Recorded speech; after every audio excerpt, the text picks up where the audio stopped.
Hey guys, so today's video is about what a processing empire is. In a lot of my videos, I've mentioned that my worker empire is a processing empire and is directly designed to help me process as much as possible. But I've never really explored the term of what a processing empire is apart from gathering all the ores and timbers. So in today's video, I'm going to run you through how I created my empire, what I focused on when making it, and what choices I've made in the process to try and kind of optimize the empire. So let's start from the beginning. Let's just open up the map here, and we'll head over to Velia. So, like I've mentioned in several of my other videos, you start off in the Bartali farm, the Logia farm, the Toscani farm, and if you want, the Finto farm, to get as much corn and potatoes as possible, as these are pretty much the base of your worker empire. You need these so you can make beer, so that you can feed your workers.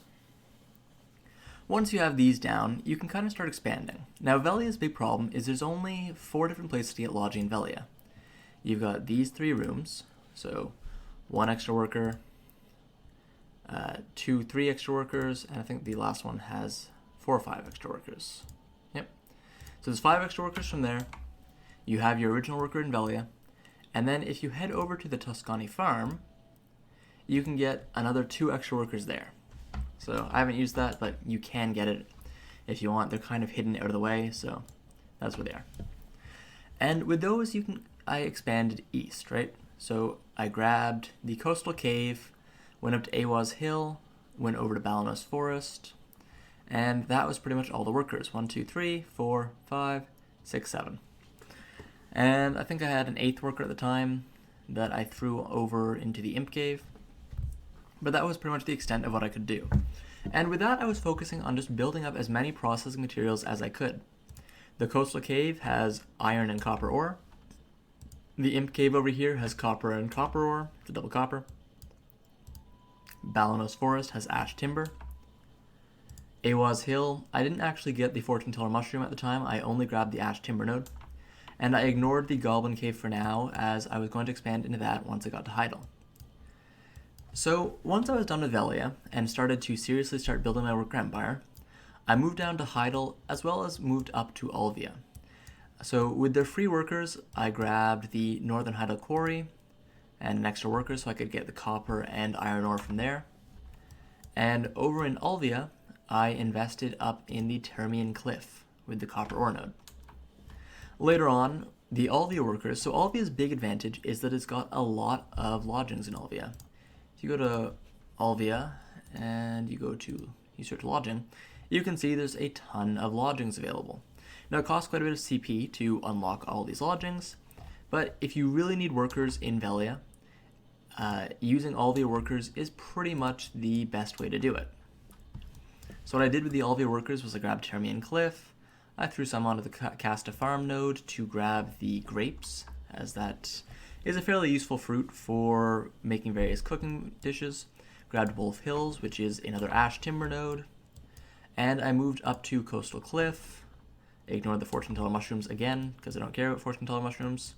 Over to the Forest of Seclusion, grabbed the other Imp Cave node, and really just kind of worked to get all the processing stuff I could up in northern Balanos. Now, when I moved down to Heidel, I made sure to grab the Alejandro farm because it has cooking honey, which is used for several very useful crafts. I believe Essence of Liquor requires it, or Honey Wine? I think Honey Wine requires it, yeah. And then I moved over to Lynch Farm Ruins. Now you might be wondering, why did I grab Lynch Farm Ruins? It doesn't have timber or ore, which has really been the theme of the Empire so far, timber and ore. And that will remain the theme of the Empire. But the Lynch Farm Ruins has Trace of Savagery. And the important thing about Trace of Savagery is that Trace of Savagery can be used in a number of very helpful crafts. You've got, I think it's mostly armors that you can use, but it's not the only item like that. Trace of Savagery, Rough Black Crystals, Silk Honey Grass, there's a number of items that you will see in nodes next to your nodes or on the way to nodes you want that you might not necessarily think you need right now. But if you look it up, you'll find that a lot of people recommend taking these nodes because if you ever decide to get into those industries, for example, if I ever decide to start having a Grunnel workshop, I will want as much rough black crystal as possible. The same is true for... didn't win a single thing. What a shame.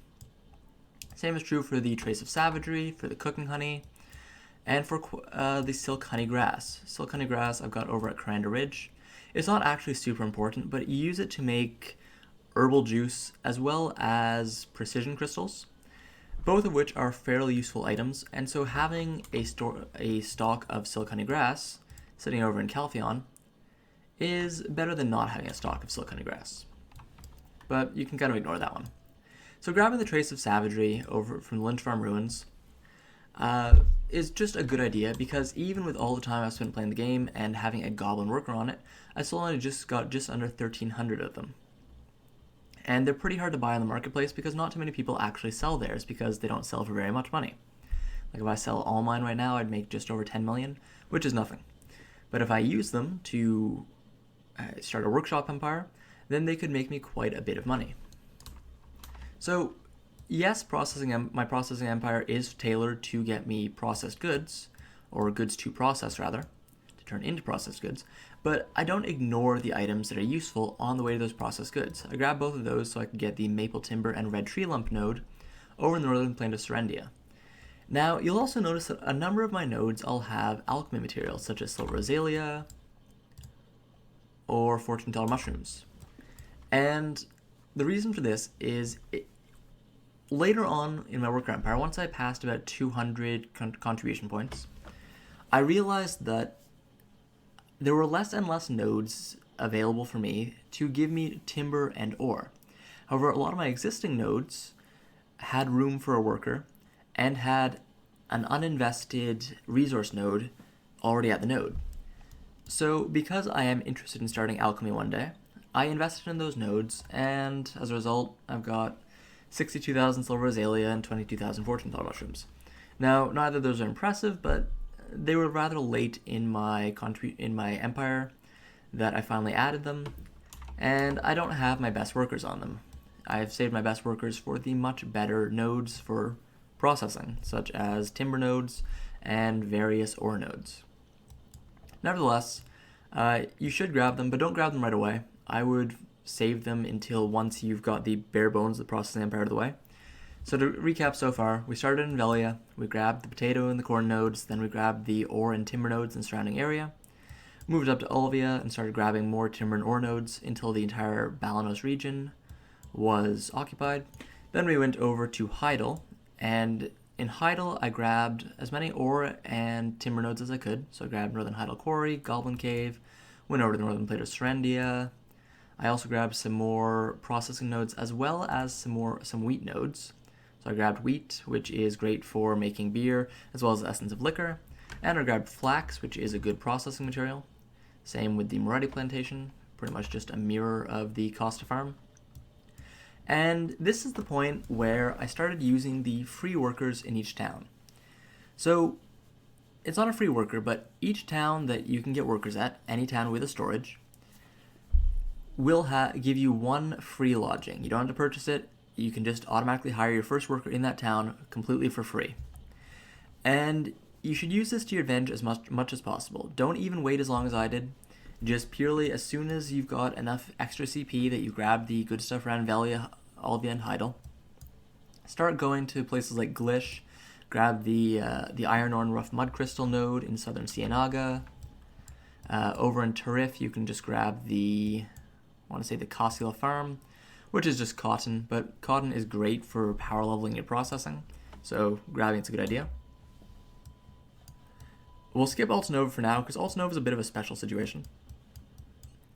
Then over in Keplen, we've probably got the best one-off node in the game, which is just Keplen Quarry's coal node. You just grab Keplen, go immediately north to Keplen Quarry, invest in it, and get a... I like a human worker here, because a human's slightly faster than a giant.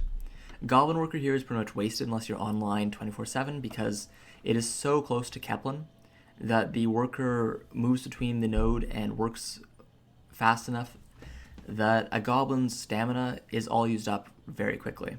A giant is a little too slow, so I like having a human here, but a giant works just as well if you can get a fast enough giant. And then over in Trent, you can grab the Lumberjack's Rest area, which has cedar. So once you grab all those, you can return to building your empire as normal. And the Alta Nova one is a little special because Alta Nova, you do need to go through 2 nodes to get there. Same with Calpheon. So Calpheon, just ignore Calpheon for investing in the 1 free lodging. And Alta Nova, I would actually recommend getting a actual lodging and investing 2 workers into the node, because this node, the Abandoned Iron Mine node, has 2 amazing nodes.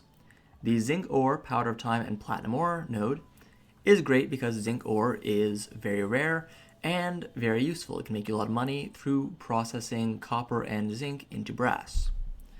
However, this node is actually the better node because rough black crystal is used to make tier 3 armor and weapon reform stones, as well as Grunnel, one of the, if not the best, green armor in the game, in workshops. So getting a big stockpile of rough black crystal is an amazing idea. So you see I've got 5,000, which isn't huge, but good enough. And it's just an all-around good node to grab.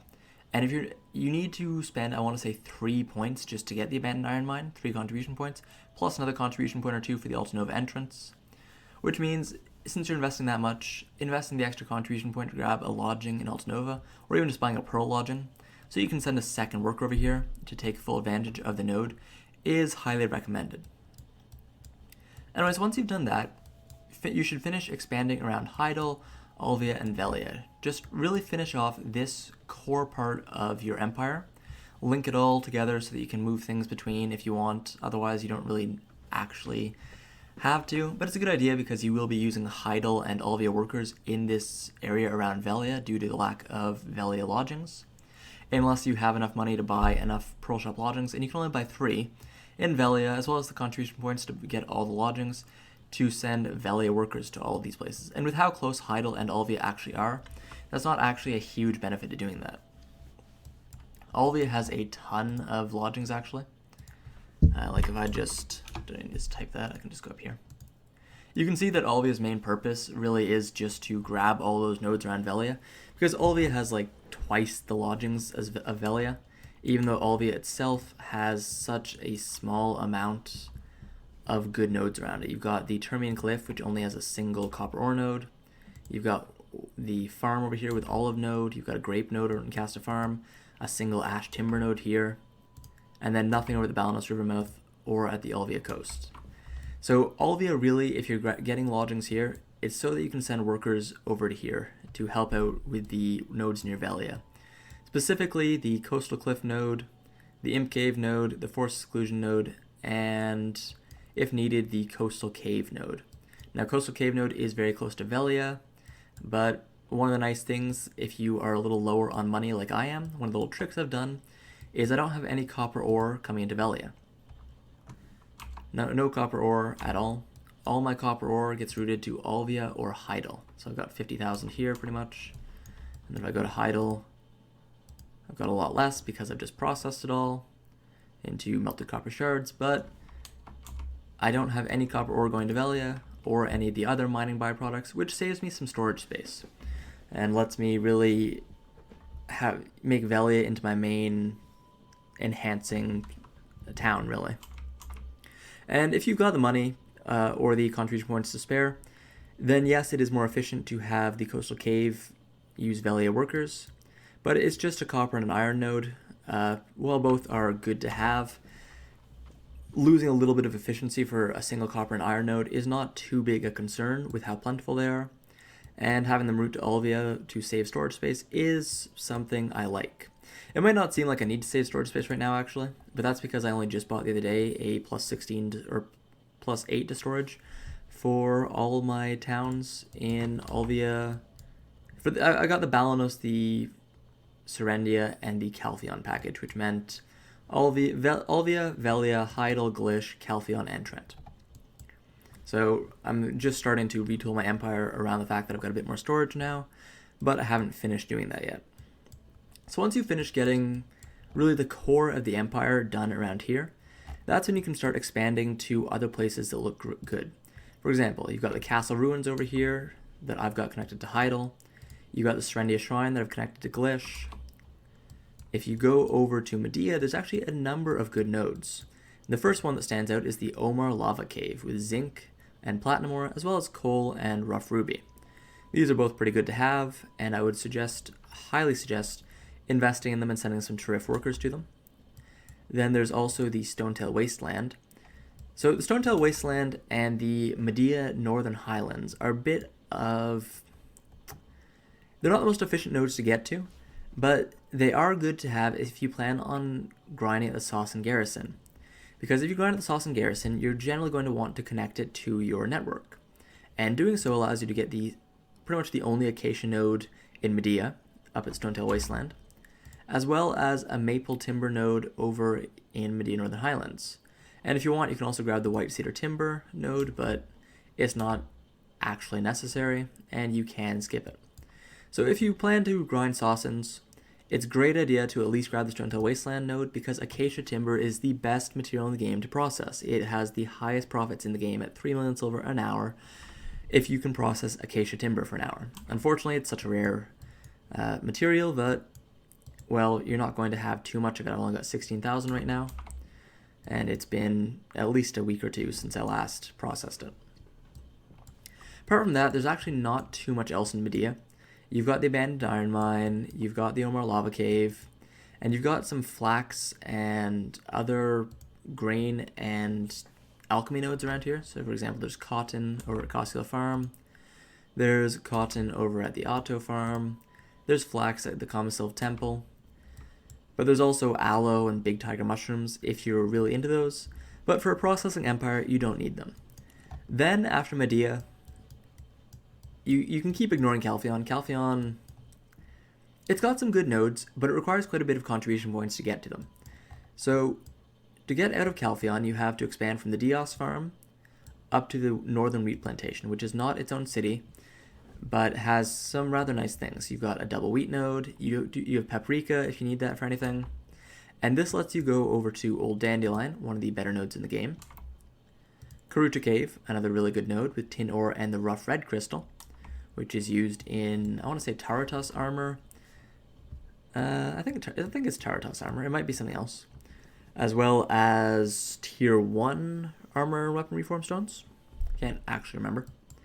You've got the Cranda Ridge that I mentioned. You've got the Bree Tree Ruins, which have another Birch Timber node. There's just a bunch of fairly decent nodes up here. Well, you've got two really good nodes, but they require a lot of investment and are surrounded by a bunch of just decent or even mediocre nodes to get to. Regardless, if you can link all of these, it's a pretty good idea just to do so. I should probably unlink Florin and Caphras Cave so I can link to the Bernianto farm to save a bit of contribution points getting to the Bree Tree Ruins, but it's not a high priority on the list.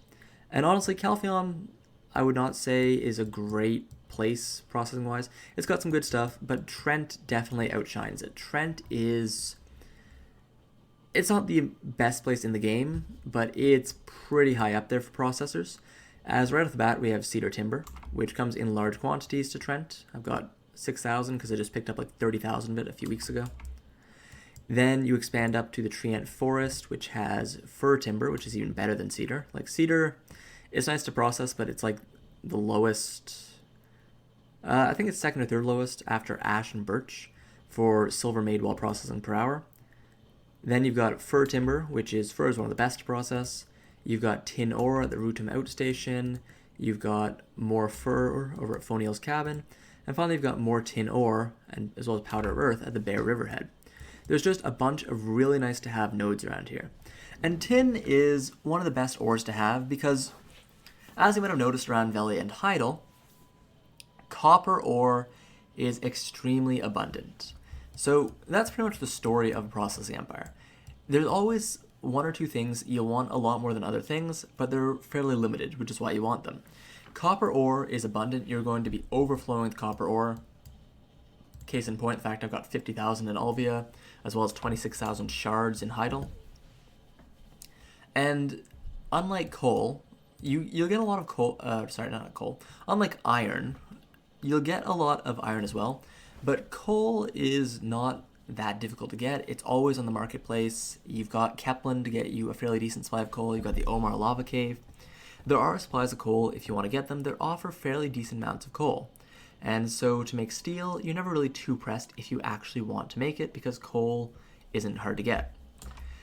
But zinc, which you need to combine with copper to make brass, as well as tin, which you need to combine to make bronze, are much harder to get. Zinc is the hardest one to get, but tin is not super common either, and even when you can find it, usually you get less tin than you would get copper or iron, I've found.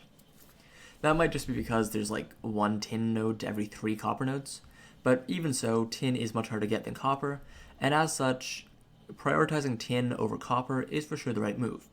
You'll never have this problem with timber because timber's processing trees are all straight lines. If you have maple timber, you just chop maple timber to get maple planks, and you chop maple planks to get maple plywood. You never have to add anything to the solution. It's always just maple into maple into maple. For ores, though, you need to add things to them. You process them once into shards. You process iron and copper into melted iron and melted copper shards, respectively. But then you need to add something else to get the finished product that you want to sell. If you want to sell iron, you don't want to sell iron ingots because that won't make you very much money. What you want to do is you want to sell steel, which means you have to add coal to the iron, so that the melted iron shards and the coal will make your steel. Same with copper, you need to either combine it with zinc to get brass or with tin to get bronze. Which is why I put so much priority on getting to some of these kind of out-of-the-way nodes, such as the Bree Tree Ruins, such as the Cruda Cave, which gave me tin ore. Did Dandelion? No, it didn't. Or going all the way out to the Bear River Head to get some tin ore. Same with the Root 'em Out station. Like, I go through, I've got at least one useless one here. I've got 2 useless ones over here. Yes, the Tabari's Cabin also gets me to the Manshaw Forest for some fur. And Rootum Sentry Post also gets me to Fonil's Cabin for some more fur. But the main reason I did that wasn't just for the fur, it was because the tin was past the fur, which made it super worth because not only do I get tin, but I also get fur. It's the same reason that I recommend you get that second worker over here, because you get zinc as well as platinum once you've already gotten the iron ore node. Omar Lava Cave, you also get zinc, but it's difficult to get enough zinc to really make as much brass as you want, so getting zinc is always worth it. Anyways, once you're done expanding to Trent and Caltheon, you're probably above 200 contribution points by now, and this is when you can start adding the little extra things you want. If you want alchemy materials and you've got some just sitting around next to nodes you're already invested in, go for it. Grab those Slow Rosalia, grab those mushroom nodes, go wild. If you want to grab some nodes to start a workshop empire, for example, if you really need certain specialty goods such as paprika or cinnamon, you can grab those now. Now is the time that you've already grabbed everything that you need for processing, and unless you want to expand it into Kama Silvia or into Valencia, you've really pretty much hit the limit with the original location. Once I start to move into Kama Silvia and Valencia, my processing empire will probably change, but for mid-level players that are only around the level 58, 59 area that aren't really ready to go to Kama Silvia, or don't really want to have to brave the desert, this is a fairly good setup that gets you as many processing materials as you really need and lets you process for many hours a day. Do I still need to buy processing materials to process 24/7? Probably, but that's only because I process so much and don't actually play the game as much as I really should. So I process more than a normal person does, and I usually wear a processing outfit. I'm AFK processing, but I'm kind of at my computer using the crafting outfit instead of weight boosting stuff, and using, for example, the couscous to boost my processing speed. So realistically, one final recap, grab the nodes for potato and corn around Velia, and then expand for the timber and ore nodes. Go up to Olvia, get the lodgings there, and expand eastwards towards Velia to grab the rest of the timber and ore nodes near Velia. Do the same thing with Heidel, expanding northwards, as well as west and a little south to grab the other timber and ore nodes in this region right here, this big Olvia, Velia, and Heidel region. After that, make sure that you've got your free worker from each town. Put them to work, use them, In Kepler, you want to get the coal node. In Tarif, just really grab the flax node or the cotton node, wherever it is at Costco Farm. In Alta Nova, you should grab a second worker as well to put them both to work in the abandoned iron mine. In Calpheon, don't even bother, they're too far away to work. And in Trent, send them to work at Lumberjack's Rest. After that, finish expanding fully in this region first, and then expand over to Medea and Trent, getting as many of the timber and ore nodes in the region as possible. Finally, once you're finished expanding there, expand to Calpheon and grab the timber and ore nodes there as well. From there on, just focus on rolling better workers, try to get your entire empire to at least professional, and then focus on getting to artisan. Once you have mostly professional and artisan workers, you can work on getting optimal workers. For example, workers with plus movement speed, or workers that are ideal for the node you're sending them to. Sending a goblin to a further away node is better than sending a giant because a goblin will get there faster, and despite it taking a long time, the goblin's low stamina means he shouldn't run out of stamina from a far away node and are near as fast as a close node.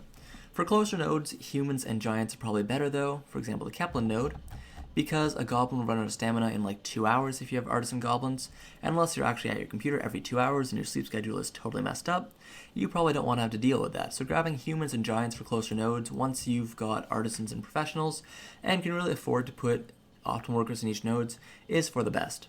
Anyways guys, that was an overview of what my processing empire looks like. You don't need to copy it 100%, just getting the general overview that timber and ore reign supreme, and that not all timber and ore types are raised equal, some are better than others, is really all that this video actually kind of gets across. But hopefully this kind of helped you in figuring out how to plan out your own worker empire if you want to tailor your worker empire towards processing like I do. And even if you don't plan to process, just having this type of worker empire will get you all the goods you need to kind of expand into anything you actually want to do later on once you've decided how you want to play the game. Anyways guys, thanks for watching, hope you enjoyed the video, subscribe if you like it, and have a good one.